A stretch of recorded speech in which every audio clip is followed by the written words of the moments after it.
Hello and good morning on the Today Hello and good morning on the Today Show. I'm your co-host Lisa Hall, reporting live and on call.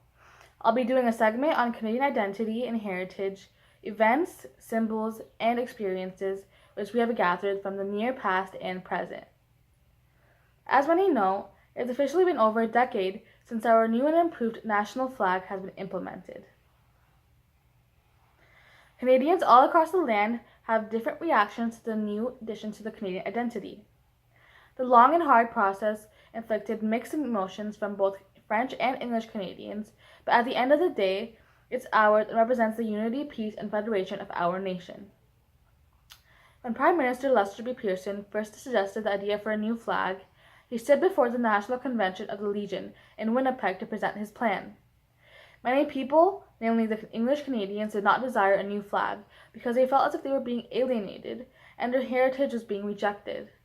The original flag, as many of us remember, had a red ensign being the British symbol, but it did not display Canada as an independent country. Opposition John Diefenbaker was against this whole proposal and spoke his mind as such. Despite the backlash from the Anglophones, Pearson was determined in his ideas after witnessing Egypt resist Canadian peacekeepers during the Suez Crisis for wearing what they considered a British flag on our uniforms. Que le Canadien soit ce Kalimba. It was 1964, and despite the backlash from the Anglophones, Pearson was determined in his ideas after witnessing Egypt resist Canadian peacekeepers during the Suez Crisis for wearing what they considered a British flag on our uniforms. Que le Canada soit uni à s'assembler. It was 1964, and Prime Minister Pearson had many ideas, designs, and outlines in mind. He proposed a flag with 3 joined maple leaves in between a blue border, primarily founded by Alain Badeau, a retired naval captain and heraldic advisor to the Royal Canadian Navy. This was a good start, but by fall, a parliamentary committee settled matter as deadlock. Canadians were invited to use this creativity and aptitude to submit designs for a flag.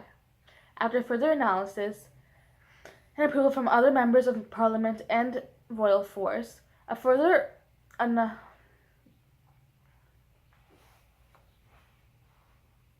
Hello and good morning on the Today Show. I'm your co-host Lisa Hall, reporting live and on call. I'll be doing a segment on Canadian identity and heritage events, symbols, and experiences which we have gathered throughout the past and present times. As many know, it's officially been over a decade since our new and improved national flag has been implemented. Canadians all across the land have different reactions to the new Canadian identity. The long and hard process inflicted mixed emotions from both French and English Canadians, but at the end of the day, it's ours and represents the unity, peace, and federation of our nation. When Prime Minister Lester B. Pearson first suggested the idea for a new flag, he stood before the National Convention of the Legion in Winnipeg to present his plan.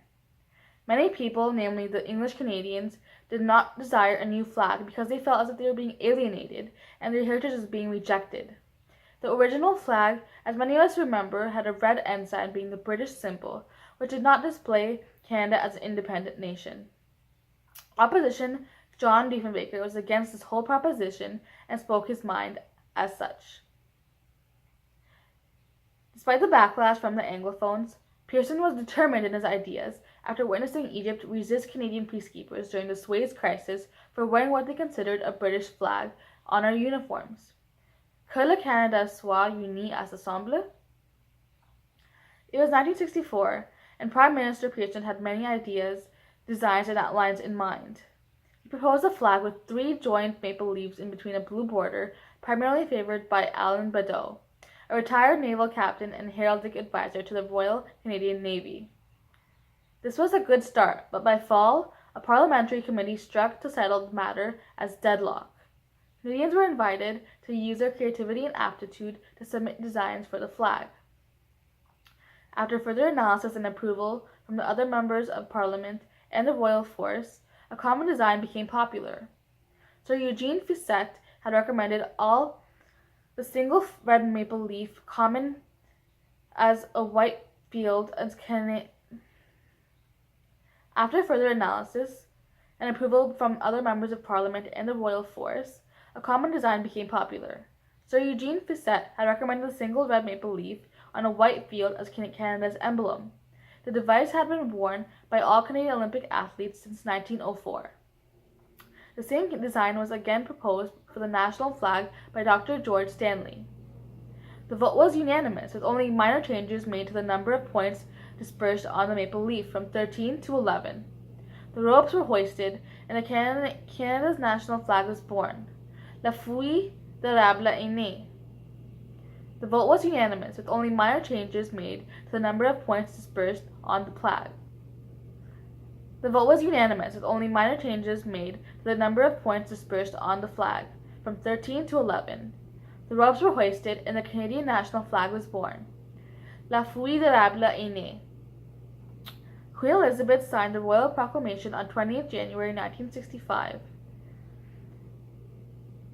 Its red maple leaf and sidebars new officially for the first time on 15th February. The Canadian red ensign bearing the Union Jack and the shield of the Royal Arms of Canada was lowered, and then at the stroke of noon, our new maple leaf was signed.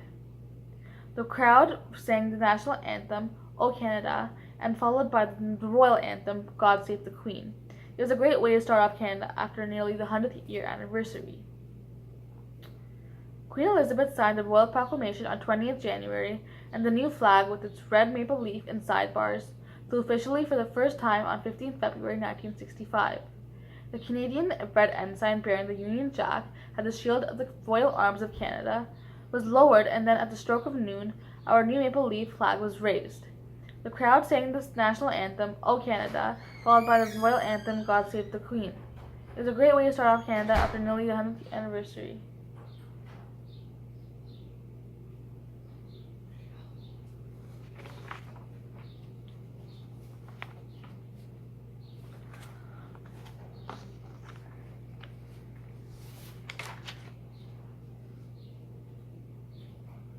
Can you go, please?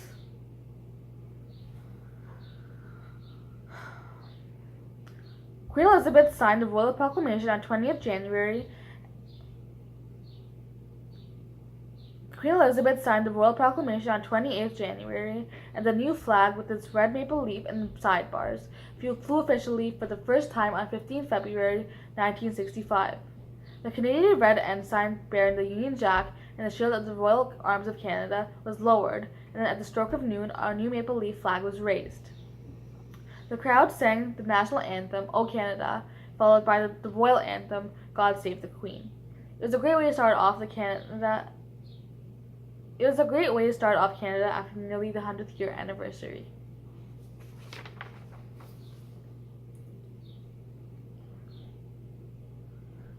Next up, in other sports and news, we are greeted by the country's new hero, Terry Fox. It has been a few months since Terry Fox, the new Canadian celebrity, has followed through with his journey. Rightfully so, he's getting attention from the public building Canadian heritage as we speak. On November 12, 1976, Terry Fox got into a car accident and came out of it with a sore knee. On March 3, 1977, Terry sent x-rays to the hospital and discovered that he was diagnosed with osteogenic sarcoma, a form of bone cancer. His right leg was amputated, almost 6 inches above his knee. This experience taught Terry a lot, and opened his eyes about how little money was being spent on cancer research, and he was the one who was going to change that. Terry was kind of like the light at the end of our tunnel, wouldn't you agree? Because he is bringing us Canadians together in a time where we're growing farther and farther apart. As of now, Canadians are trying to cope with the rise of the Parti Québécois, separatist movement, and the Quiet Revolution.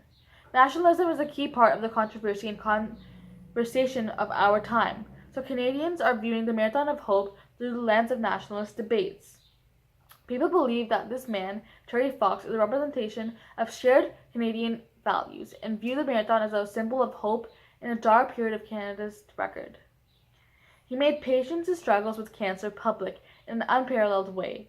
People are only beginning to talk about cancer openly at this time, and he has put a public face on it, but it's in the best way possible. The marathon has everyone's attention, and his history is so human that it immediately captures the imagination of many Canadians. Within days, he's already raised over $10 million.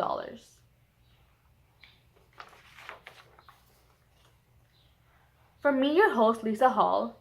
Lastly, you'll be hearing about the rundown of how immigration has changed the identity of Canada throughout the past years. Brought to you by Winston.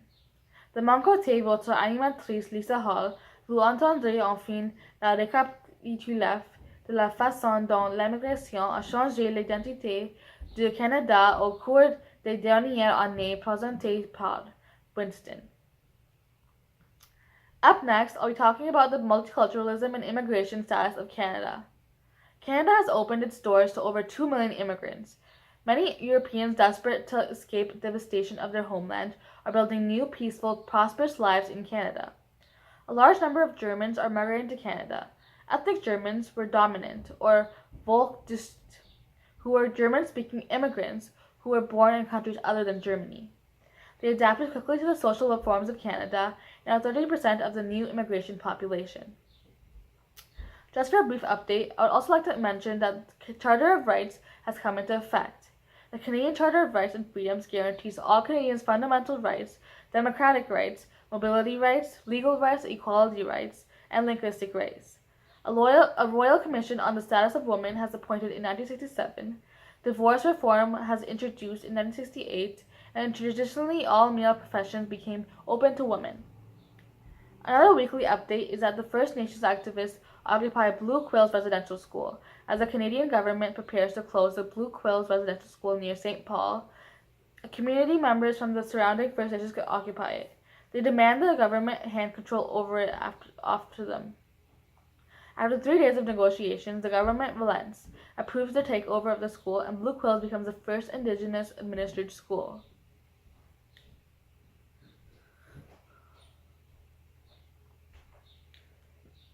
Just for a brief update, I would also like to mention the Charter has come into effect.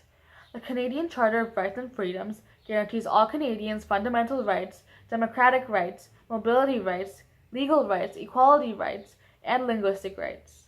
The Royal Commission on the Status of Women was appointed in 1967, divorce reforms was introduced in 1968, and traditionally all male professions became open to women. Another weekly update is that the First Nations activists occupy Blue Quills Residential School. As the Canadian government prepares to close the Blue Quills Residential School near St. Paul, community members from the surrounding First Nations occupy it. They demand the government to hand control over it to them. After 3 days of negotiations, the government relents, approves the takeover of the school, and Blue Quills becomes the first Indigenous administered school. That's all. Thank you.